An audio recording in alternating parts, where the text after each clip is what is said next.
So recently I've been getting into metal music, and a lot of that is due to Black Sabbath, which I absolutely love. I have a few videos on them and I listen to them daily. And of course, Ozzy Osbourne, the Prince of Darkness, is an absolute rock and roll legend here. And I actually haven't heard any of his albums fully, so today I'm going to listen to his most popular album, Blizzard of Ozz, for the very first time. Now, obviously I know Crazy Train, it's a fantastic song, it's just as good as everyone says, I've heard it a million times, and I've heard a bit of Mr. Crowley, but that's about it. I don't know any of the other songs here, maybe I didn't mean to say I don't know, I know that's the opening track here, and the album is about, how long is it? 44 minutes. There's no editor notes or anything, at least on Apple Music, and I actually own this one. So the tracks are I Don't Know, Crazy Train, Goodbye to Romance, D, Suicide Solution, Mr. Crowley, No Bone Movies, Revelation, Mother Earth, and Steal Away the Night. Now, that really excites me. Ozzy's voice is absolutely fantastic, and the guitar solos here are just too good, so I'm really excited. I'll be back in about 44 minutes or so. Well, I'm back, and yes, this album was fantastic. There's a lot I have to say about it this time, and as always, I'm going through the set list here, and I changed the lights just back to normal because I wasn't just going to do it in red because it gets pretty dark. But going to the set list here, jumping into it straight away, the album was really great. It started off with I Don't Know, which just had this incredible guitar opening, just this awesome riff.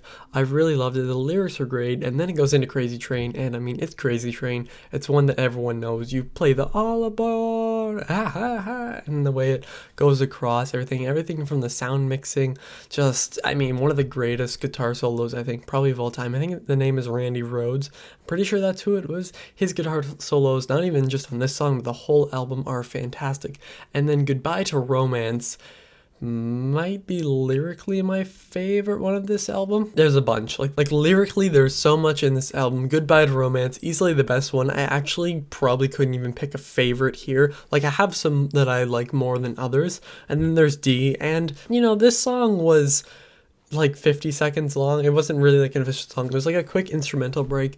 It didn't need to be there. Like, when I was listening to it, I was like, oh, okay. I mean, it goes from this, like, to Suicide Solution, just, like, hits really hard right away with the sound. So, I mean, it's there. It doesn't really bother me, but it just feels a little unnecessary. But then Suicide Solution, also easily one of the best of the album. I'll be listening to a bunch of these. Let's say which ones over and over again. This is one of them. And then Mr. Crowley was one that I had heard a little bit about, or a little bit of, I mean. And the first time I listened to it, it was kind of when I was trying to stray away from like musicals and get into rock.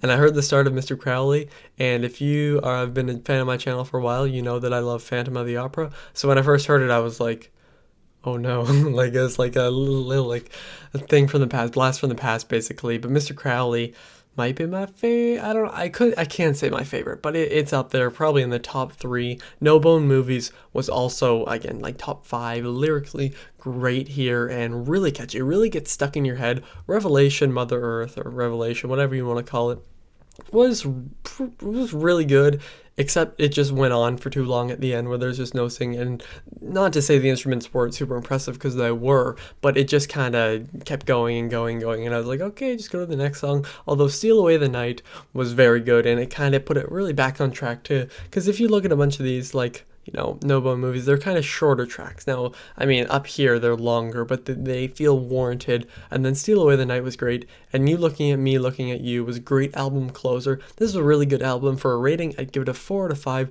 The only reason it gets knocked down a bit is because D felt a little bit out of place, and Revelation just went on for a bit too long for my liking. But this album was really as great as people say it is, and it's one that I'll probably appreciate the more and more I listen to it. And if you want to hear me talk about more Ozzy albums, definitely tell me which ones you want to hear about down below. I'll have more Black Sabbath reactions. I'm going to be talking about, what is it called?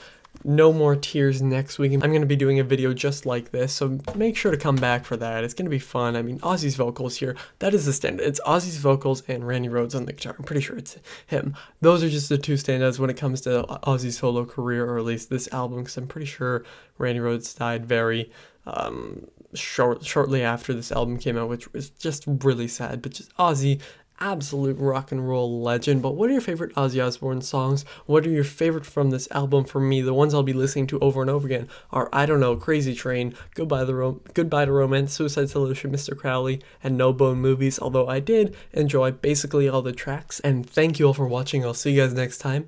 Over and out.